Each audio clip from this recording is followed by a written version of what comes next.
네, 안녕하세요. 차트선생입니다. 자, 주말이 아니죠. 추석간에 네이버에 대해서 조금 공부를 해봤어요. 일단, 그러니까 원래도 계속해서 영상 올려드렸지만, 물적 분할에 대해서 걱정하시는 분들이 굉장히 많은 것 같아요.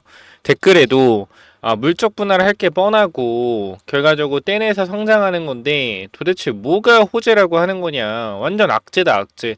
뭐, 개미 꼬시지 말고, 네이버 사라고, 선동하지 마라.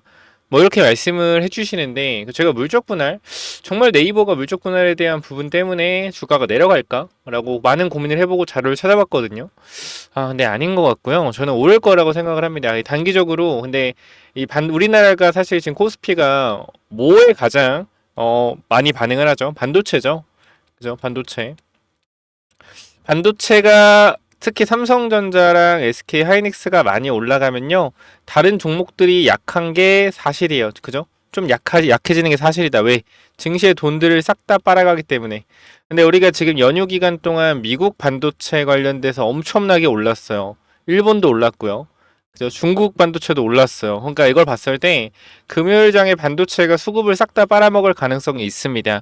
그럼 네이버는 증시가 좋았기 때문에 상승할 가능성도 있겠지만 상승 탄력이 강력하게 나오지 않고 박스권 흐름이거나 살짝 조정까지도 혹시 모르니까 염두에 둘 수 있겠죠.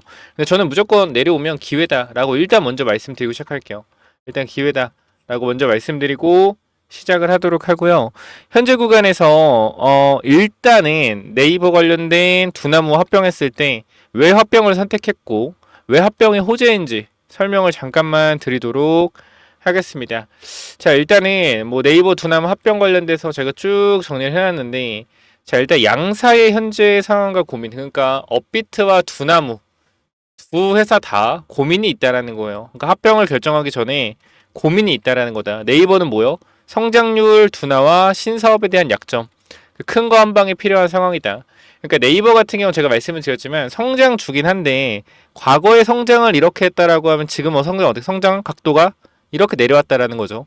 다시 한번 성장 각도를 올리려면 새로운 신사업이 필요하다라는 거예요. 그러니까 주가 부양을 하면서 이 PER을 인정받으려면 성장 탄력에 대한 동력, 그러니까 PER이 결과적으로 지금 20배, 30배, 40배, 평균치 20배인데 3, 40배까지 인정을 받으려면 신사업에 대한 부분들이 반드시 필요하다. 그리고 금리 인하 시기에 또 맞춰져 있기 때문에 이게 시너지로 작용을 할 거라는 거고. 자, 두나무 같은 경우에는 수익성이 굉장히 좋죠. 수익성이 좋은데 결과적으로 이 수익성은 뭐예요? 단일 수익 구조라는 거예요. 쉽게 말씀드리면 현재 업비트가 사실상 두나무가 업비트에서 거래 수수료로 먹고 성장하고 수익을 내고 있는 거지 딱히 뭐요? 다른 사업은 없어요. 그래서 이 단일 사업에 대해서 수익이 나오는 거에 대해서 조금 리스크가 있다. 그래서 항상 코인 불장에는 실적이 너무 좋지만 코인 불장이 꺼지면 실적이 처참해지죠. 이런 부분들이 있기 때문에 두나무도 뭐예요? 안정적인 매출과 영업이익이 필요한 상황이다. 신사업과. 그래서 일단은 규제 리스크와 사업 확장에 제약이 있는 현재 구간이기 때문에 네이버를 통해서 이거를 극복하고자 하는 거예요. 그래서 일단 거래 구조를 잠깐 보면 네이버 파이낸셜 아래에 두나무를 편입한다라는 내용인데 사실상 뭐 합병이죠, 합병. 그리고 숫자로 본 현재 뭐 네이버 매출 성장 본진이 정체되고 있다. 그러니까 매출 성장에 대해서 신사업에 대한 성장이 둔화되고 있다라는 거고, 두나무는 고마진 사업이나 코인 사이클에 아까 말씀드렸죠. 의존을 하고 있다. 그래서 일단은 합병 시너지가 뭐가 있겠냐? 수익원 다변화. 이거는 두나무의 이득인 거고, 결제 데이터 광고 시너지 이것도 두나무의 이득인 거겠죠. 하지만 결제에 대한 부분을 보면 결과적으로 스테이블 코인이 활성화된다라고 했을 때 우리가 그렇게 생각할 수 있어요. 스테이블 코인은 뭐랑 패킹하죠? 안전자산과 패킹하죠. 그렇기 때문에 채권과 만약에 패킹을 하게 되면 채권에서 뭐가 나와? 이자가 나오죠. 그럼 스테이블 코인 사용자들한테 이자에 대한 비용을 포인트나 아니 쿠폰으로 지급이 가능하다라는 거예요. 그래서 스테이블 이 코인 생태계를 어떻게 이런 채권에서 나오는 이자로서 더욱더 혜택을 주면서 시장을 키울 수 있다라는 거죠. 그래서 이 부분이 사실 시너지라면 시너지고, 리스크 요인, 규제 허들, 그죠? 사이클 리스크, 코인 관련된 부분이겠죠. 실행 난이도와 지배 구조의 변수가 있다. 일단 간단하게 말씀을 드리면 자, 네이버의 고민은 뭐다? 매출과 영업이익이 증가 중이나 성장률이 둔화하고 있다. 성장폭이 둔화되고 있다라는 거죠. 그 다음에 커머스 트래픽이 정체되고 있고 테이크 레이트 인상으로 방어하고 있다. 신사업 수익성 성장력이 약하다. 그러니까 성장에 대한 부분들이 매출이 크게 늘어나는 부분들이 없어요. 전체적으로. 그래서 그 부분들이 신사업에 대한 부분들을 고민을 키우고 있는 상황에서 두나무가 눈에 들어온 거고 그 다음에 우리가 보게 되면 일단 커머스의 이익률은 높으나 거래액의 성장을 정책했다. 왜? 국내 시장이 결과적으로 한계. 우리나라 시장에서 네이버 커머스가 차지하는 비중이 크나 결과적으로 국내 시장이기 때문에 한정적인 성장률을 보인다라는 거죠. 성장이 정체되고 있다. 그리고 핀테크 콘텐츠 클라우드 신사업 수익성이 약하다. 성장 동력이 필요하다.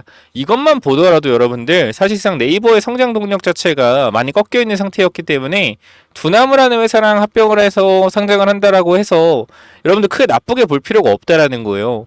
그러니까 지금 네이버 자체가 성장 동력에 대한 부분들이 굉장히 꺼져가고 있는 상황에서 이러한 합병은 주가 상승에 오히려 이득이다라고 저는 보거든요. 그래서 이 부분들 여러분들이 체크를 좀 해주시면 좋겠고 현금 활용 필요성 보수적 자본 지출, 현금 지속 축적 중 큰 거 한 방에 필요하다.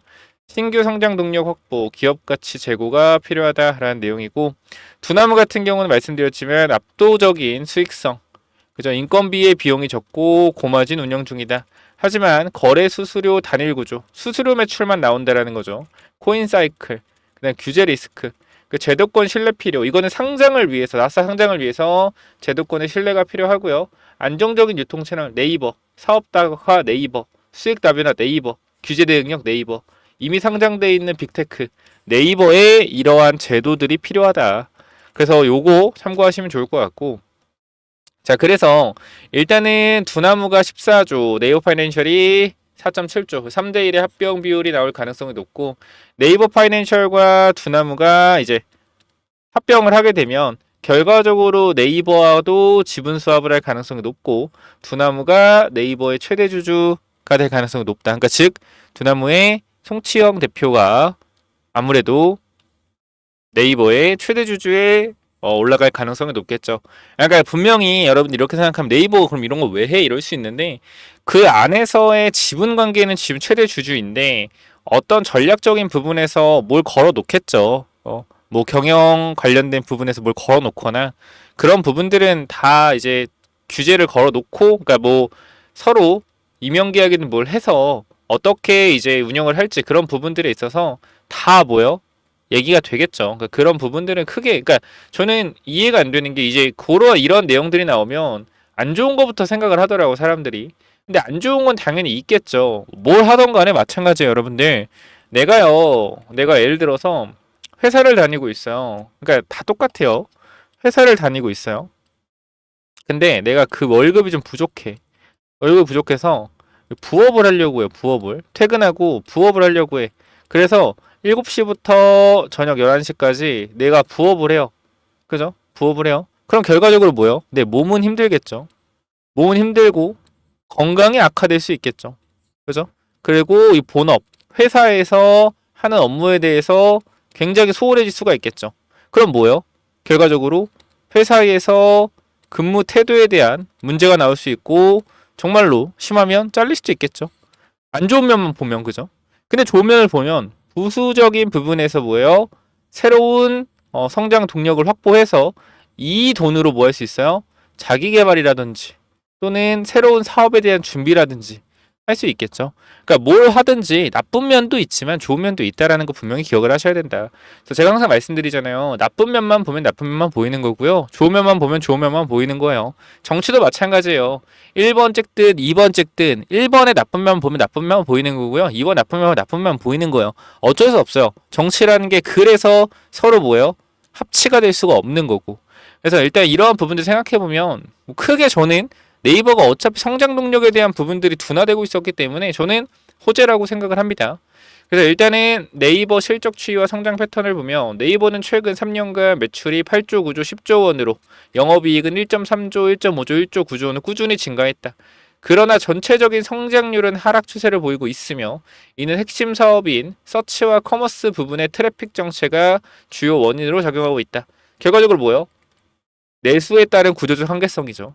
특히 본진 사업의 거래액 성장이 둔화되면서 수익성 유지에 대한 대응책이 필요하다. 뭐예요? 해외 진출해야 된다. 그러니까 뭐예요? 북미 중고나라 2조인가 1조 인수하고 그 다음 스페인의 중고나라 당근마켓 또 인수하고요. 왜요? 외부로 뻗어 나가려고 하는 거예요. 그럼 거기서 스테이블 코인이 핵심적인 네이버의 성장 동력을 가져올 수 있겠죠. 왜? 결과적으로 중고 플랫폼도 결과적으로 거래에 대한 부분들을 그 안에서 뭐 직거래도 하겠지만 당근페이처럼 네이버페이처럼 중개를 해주면서 거기서 받아올 수 있는 수수료 그리고 그거를 스테이블 코인으로 확장할 수 있다라는 거예요. 그러니까 해외 시장에서 네이버가 커지면 네이버라는 스테이블 코인이 시장에 유통이 되면서 네이버가 크게 성장할 수 있다라는 거죠. 일단 그러한 부분을 노리고 있다라고 판단하시면 될 것 같아요. 그래서 일단은 우리가 뭐 요 정도까지 보시면 될 것 같아요. 사실 그러니까 제가 어떤 말을 하려고 하는지는 여러분들이 아마 아실 겁니다.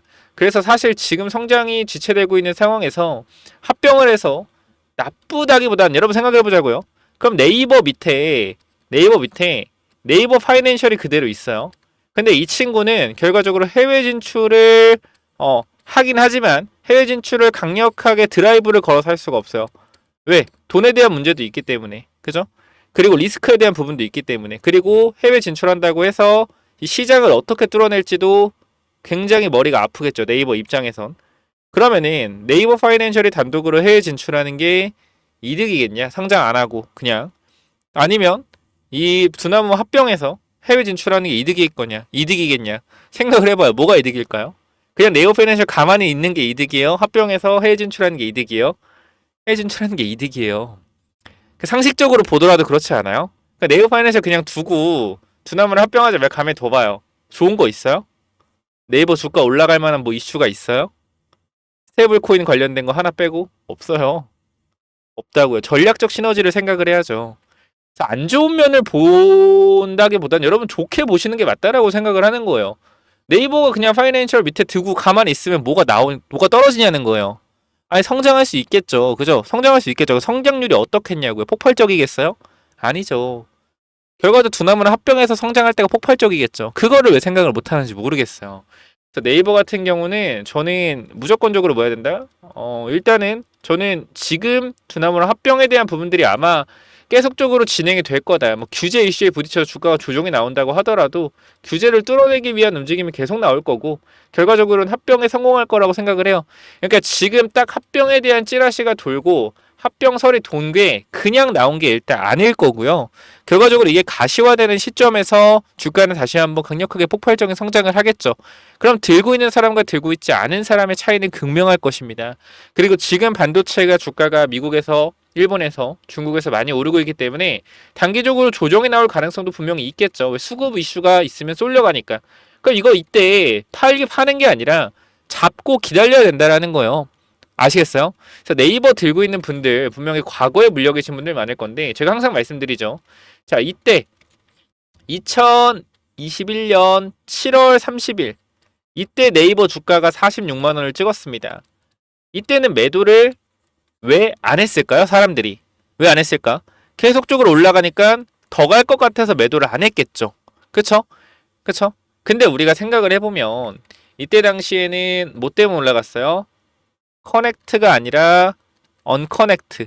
언커넥트가 맞나? 기억이 안 나네. 비대면 서비스가 확장하면서 결과적으로 우리가 대면이 아닌 인터넷에서 뭘 사고 팔고 하는 부분들, 인터넷에서 하는 부분들이 많아졌기 때문에 단기적으로 인터넷 관련된 이 쇼핑을 보유하고 있는 뭐 인터넷 관련된 사업을 하는 뭐 비대면 관련된 사업을 하고 있는 회사들이 많이 카카오나 네이버가 많이 올라갔죠. 그래서 앞으로 코로나가 계속됐다라고 하면 더 올라갔을 거예요. 근데 코로나가 끝나가는 분위기니까 뭐예요? 주가가 빠진 거죠. 앞으로 비대면 시대가 계속적으로 된다라고 하면 이거에 대한 기대감으로 주가는 올라갔겠죠. 지금 네이버가 46만 원이라는 밸류가 맞습니까? 21년도에? 당연히 안 맞죠. 왜? 21년도 실적이 얼마였는데요. 응? 자, 연결로 보면 21년도 실적이 얼마였는데 매출액 6.8조에 영업이익 1.3조였습니다. 그런데도 불구하고 주가가 올라갔던 이유는 하나예요.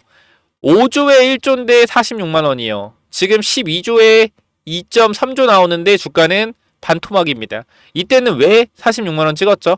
미래 성장에 대한 기대감이요. 미래 성장에 대한 기대. 이걸 여러분들이 모르신다라고 하면 절대 주식 투자에서 정답을 찾을 수 없습니다. 주식은 미래 가치를 선반영하고요. 미래의 성장 동력이 보이는 순간 주가는 먼저 반영합니다. 그리고 미래에 대한 성장 동력이 꺾이면 어떻게 주가는 내려가죠. 이 부분들 여러분들이 이해하신다라고 하면 업비트가 결과적으로 두나무와 합병에 나이버가 합병하는 거는 미래 성장 동력에 대한 모멘텀을 확보했다라고 보시는 게 맞다. 무슨 말인지 아시겠어요?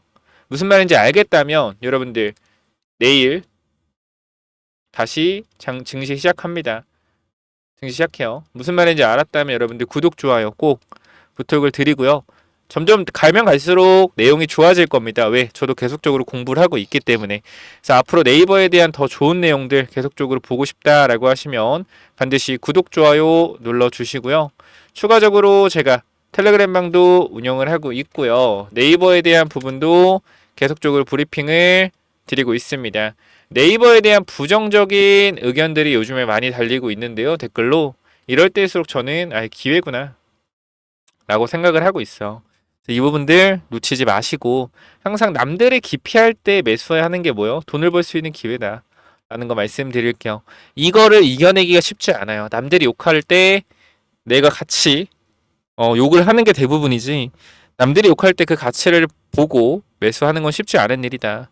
결과적으로 여론의 사람들은 흔들리기 때문에. 그래서 요거를 여러분들이 꼭 인지하시고 같이 대응하시고 네이버 매수 타점이나 몇 타점 잡으실 분들 있다라고 하면 위쪽에 번호